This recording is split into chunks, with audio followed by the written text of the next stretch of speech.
Well, I gotta say, it feels a lot less political in here. Yeah, all it of does. A sudden.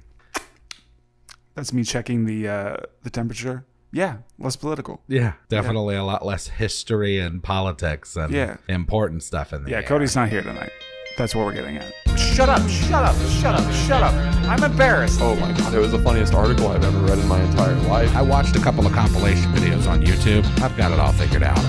You're listening to the No Big Banana Podcast. Welcome back to the No Big Banana Podcast. My name is Charles. My name is Cody. Wait a minute. Yeah. Are you Cody or Justin? No, I'm Justin. And I'm Charles. Yeah. And Cody's not here today. Yeah. But that's okay, because I've got a plan. The show must go on. I've got a master plan. I got a master plan. So I'm going to do some, we're going to do some podcasts, just me and you. What do you say, buddy? I'm good with it. How does that sound? Otherwise, I wouldn't be here for it. I guess that's true. Yeah. So I'm committed. what's up with you? What's up? Any interesting stuff in the news besides, you know, the usual? The usual, yeah. I will say, like, as the one thing I want to say, that I forget which pastor it is. But there's a pastor that can get fucked. Stop right there. He is, I think he's in, Roy Moore is like a friend of his, if that doesn't tell you everything you need to know. Oh, that is all I need to know. But I guess he's like, says that quarantine goes against his like religious beliefs. It goes against God. Yeah, so he's like bussing people into this venue to all get together, to stand around each other, and then spread it back out to the community around them. Part of me, part of me thinks that it's bullshit. Just do it over Skype. Yeah. It's fine. Also, though, go ahead. Yeah. Because, I mean, this is how shit works itself out in nature. Yeah. This is just like, sending a plague. I've decided to not be upset about it anymore. Whenever I see people that are on Facebook and they're like, the coronavirus is fake, I'm like, good for you. Keep doing that. Yeah. Because, I mean, that'll take care of itself. It's amazing to me that people still think it's like fake. Well, I'll put it this way. Anybody worth saving Yeah. It sucks to say, but probably like, recognizes that it's a problem. Listen, man. Anybody worth saving doesn't need to be told. Yeah. You know what I mean? Like, if you it's know, harsh you truth, know. bruh. If harsh burns, bruh. I don't like that. What? Whatever that sound is. Harsh. There's a lot of weird stuff going on. There's spam on we're starting to get spam and stuff on YouTube. Really? Yeah, well, not necessarily like lots of it, but there's one person in particular who kept reposting this link, and it was like a link to a video of a woman in a Walmart touching all of the laptops and stuff. What the fuck? And I was like, okay, granted that's fucked up, but like, why are you pushing that out? Like, it was on multiple comments. I was like, this has got to go. I don't need this mess. Yeah. Well, that's people strange. Are weird, dude. What are you gonna do? I have been not going out much. Yeah, same. If at all. I've been limiting it as much as possible. I'm like really I'll tell you, this has given me a good opportunity to tune into how technology works. Yeah. There's a lot of stuff that I just didn't even know existed. I started playing Oblivion again. Oh, did you really? Yeah. Yeah. Let's talk about that. Oh, dude. I'm so about it. I've been playing that. I just got it back like 2 days ago. What race do you play? For this one, I think I'm doing Red Guard. I usually don't play as a magic wielding class. Dark I did in elf, Oblivion, but I decided to go something completely different for this. Didn't you say that you're playing Oblivion? Sorry, I meant Skyrim.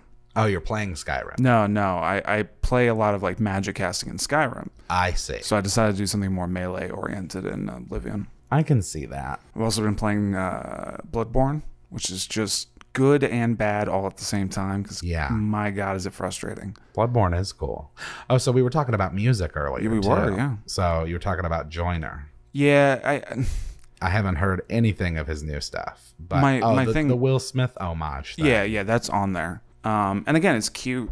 It's a cute little way to kind of pay homage. Like, it's a nice gesture, but I don't think it belongs on like an album, you know? I also, and I might be severely talking out of turn here. I don't think that, at least in my experience with my study and enjoyment of it, I don't consider Will Smith's piece of hip hop to be like super important. No. I mean, I think that it was important in its own right, and much respect. The dude is it's the same crazy as Shaq. Talented. It's the same as Shaq. Shaq's pretty talented too. Yeah. So I mean, it's a similar kind of like. But yeah, Will was always much more of a performer than he was a rapper. Welcome to Miami. Remember that song? Yeah. Yeah. Oh yeah. Yeah. Are you kidding me? Getting jiggy with it? Yeah. Dude, listen. But like, I mean, and I will say as well, for his movies, like a lot of them, I don't really enjoy the movie as much as I enjoy his performance in it. If that makes sense. Yes. So like even like Men in Black or like fucking Wild Wild West, which was like the origin of any steampunk fantasy. Did you ever see 7 Pounds? 7 Pounds. Was it 7 Pounds? I think it was 7 Pounds. I didn't see it though. Same with Pursuit of Happiness. I never saw that one either. That was the one. The Pursuit of Happiness was the one that I was talking about. He had a really great performance in that, but the movie was kind of bleh. Yeah. It was kind of sad, really. Yeah. I mean, that's kind of the point. But he did really good. He's a great actor. He does have a lot of diversity. Super smart, talented dude. But I don't look fondly back on hip hop and think of like Will Smith. Yeah. And in general, like even when he was doing the Fresh Prince stuff, it was very like it was very gentrified. Yeah. It was like set up so that white and black audiences could enjoy it. Yes. Which is interesting because a lot of people talk about how like that crossover was into like suburban life was put forward by Eminem. But it was really before that put forward by Will. Yeah. And then maybe even before that, the Beastie Boys. But I don't know. Nobody really cares about the Beastie Boys. Okay.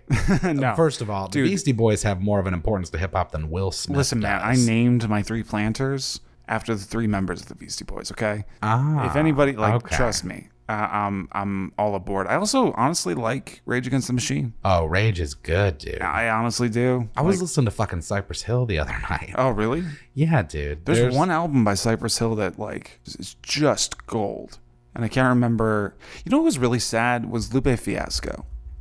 That really disappointed me. You mean him in general as like falling off? I mean, it was just like when I listened to his Fahrenheit 451 mixtapes and like The Cool and Food and Liquor, I was all in. Like it was a very fascinating take on that same kind of genre that I was beginning to appreciate. Yeah. He was there in the same time that I was like getting into like Common and like early Kanye and stuff like that. So, I mean, they're all in that same kind of camp, that kind of soulful hip hop, like nerd hip hop. Yeah, but Lupe has also got, I think, some Kanye shit going on a little bit when it comes to entrepreneurship. Oh, yeah. Or like Andre, where it's just like, I am way bigger than this. Oh, for sure. I think part of when I realized there was a downfall was during Lasers. It wasn't what I was expecting from him. Yeah. And it was disappointing in my eyes. Not that like he's not good, because like fuck man, Lupe the Killer, he's a fucking killer, bro. Yeah, he is good. So it's kind of disappointing. I think with the Joyner album, I think it's also difficult for me to like not have a very high standard for it, just because a lot of the music that he had put out early on in his YouTube career. Oh, damn, dude. Some of these reviews are not nice. Oh, on ADHD? Yeah. Yeah.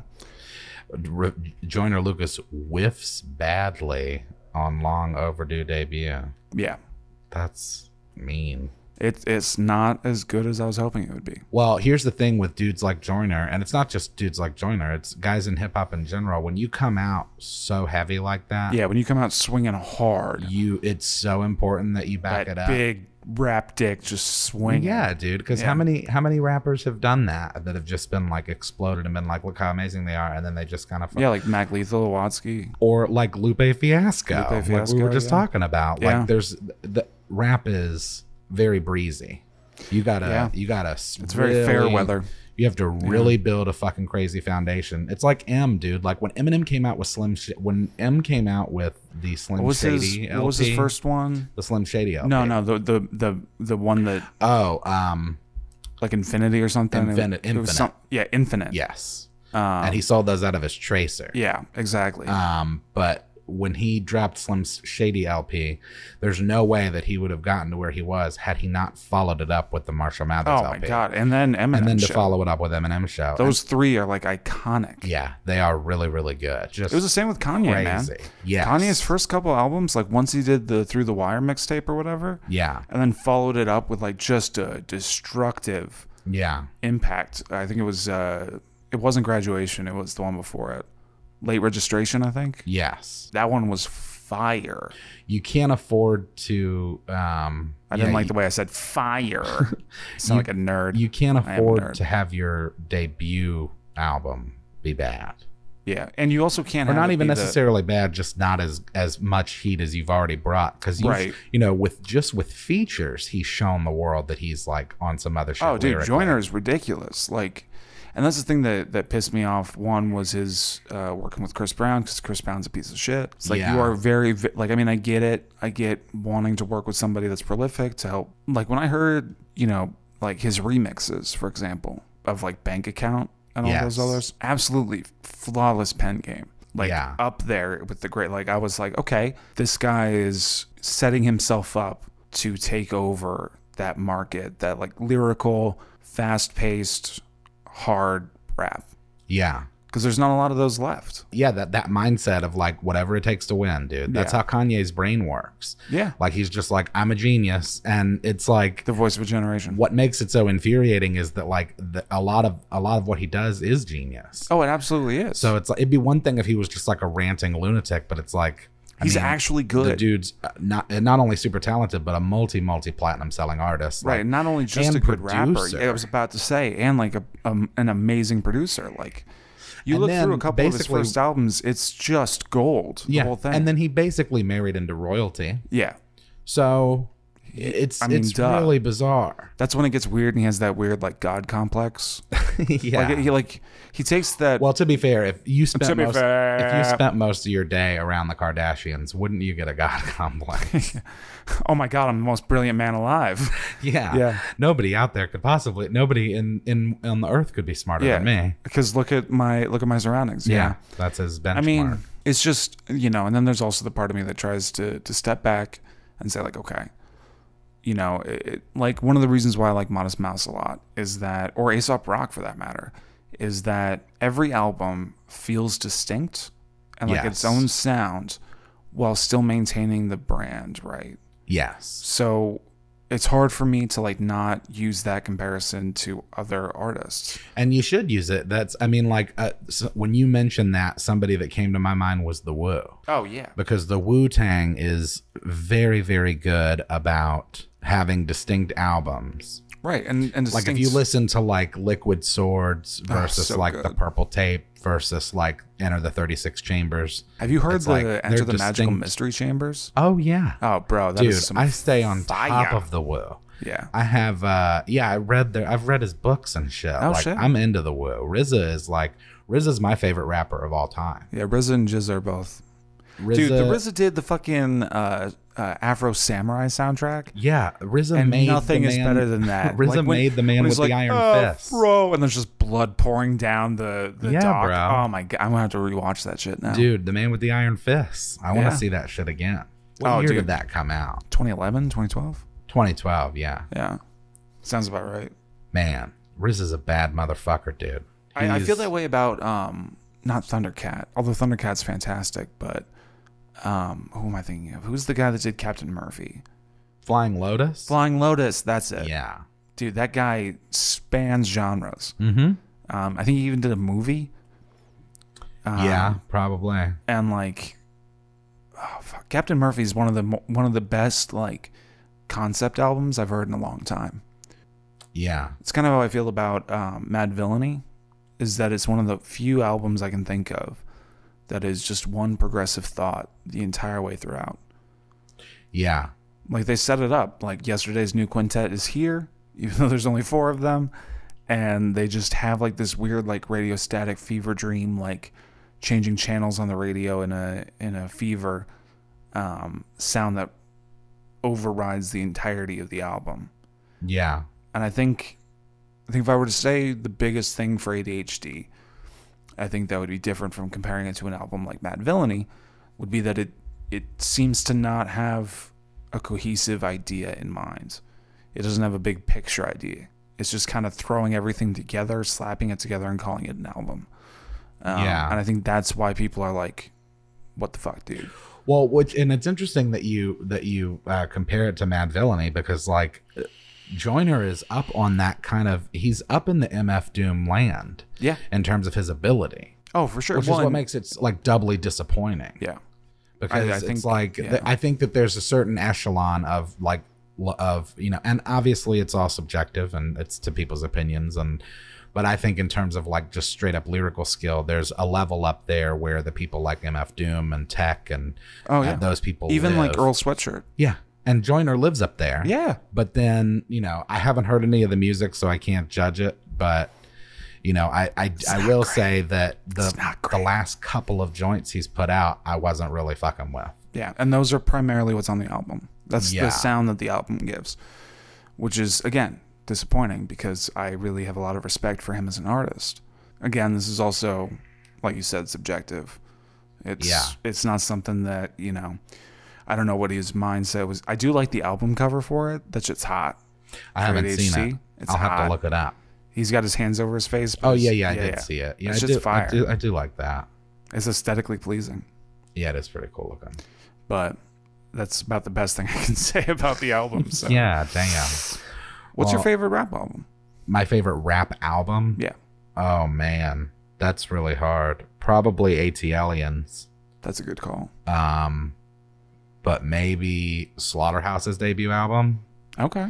It's just so fucking good front to back. I feel that way about Madvillainy. I would say that's mine just because that's the one. Madvillainy's really good. I can just put that on and almost like forget that I'm like sitting through an album. It's just kind of like I've listened to it so many times. Yeah, well, that's how it should be, dude. Like that's MARJUAN. Those are my favorite things. When people say stuff to me that they like still listen to shit. Tear a page out the good book, hear it how you want it. America's Most Blunted. Yeah. Sorry, that stuff makes me happy. Hearing when people say that, because that's I think the goal of any artist is like you want people to connect with your music on a level that makes them want to hear it over and over and over again. I would actually say the same. I feel the same way about A$AP Rock's debut album, Music for Earthworms. Yeah. I can listen to that one front to back pretty easily.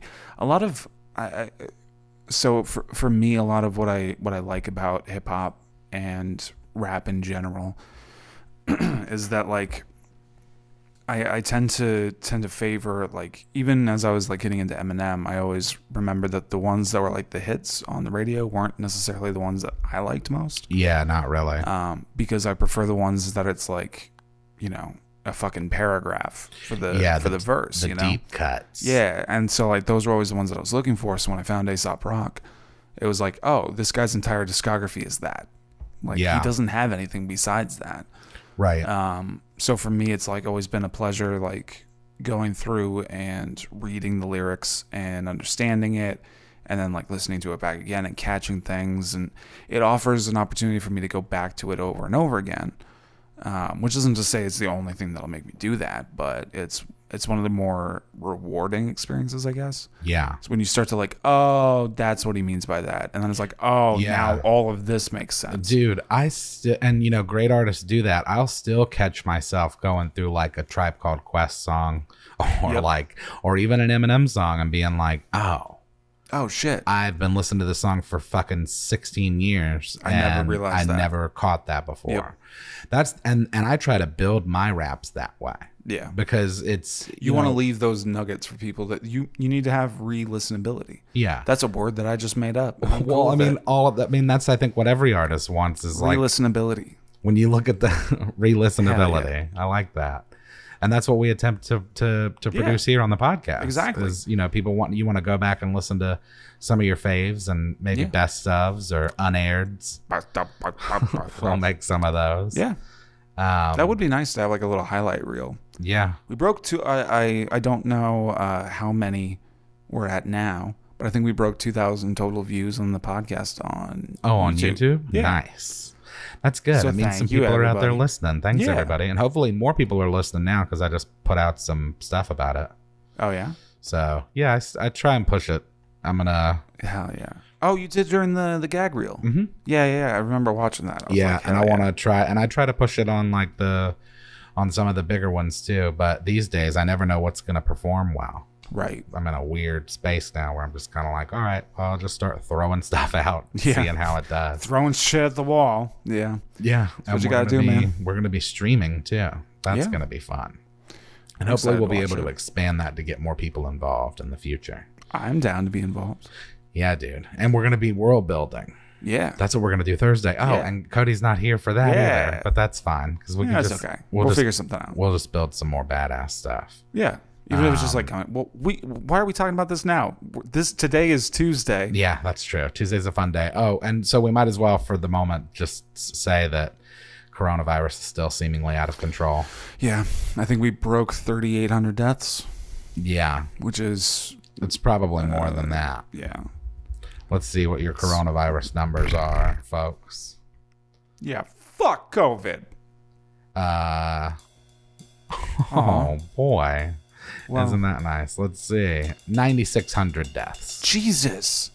Oh, it's going to get quicker. I think it was like yesterday I looked at the... Oh, my God. Oh, yeah. It's going to be bad. The world's on fire. How about yours? But I hope everybody out there is staying safe. Stay inside. Fuck that. Listen to the No Big Banana podcast. Fuck that. Don't go outside. Yeah, for real, guys. Don't be stupid like us. Don't make sure that you're washing your hands. Yes. Don't sneeze on We're like people. at least 5 feet away from each other. Oh, they're finding out that shit doesn't even matter. Oh, of course it doesn't. It's going to be like the reality is like 25 feet. Oh, of course. The reality is if you live on the planet, you're too close to somebody else. Make yourself a mask, ladies and gentlemen. Fucking send us emails to nobigbanana@gmail.com. Dude, we should sell a scarf with a banana on it. Follow us on Facebook. So it looks like you're eating Instagram, a banana while you're being Twitter. safe. Like, comment, and subscribe if you want that banana scarf, please. Thank you.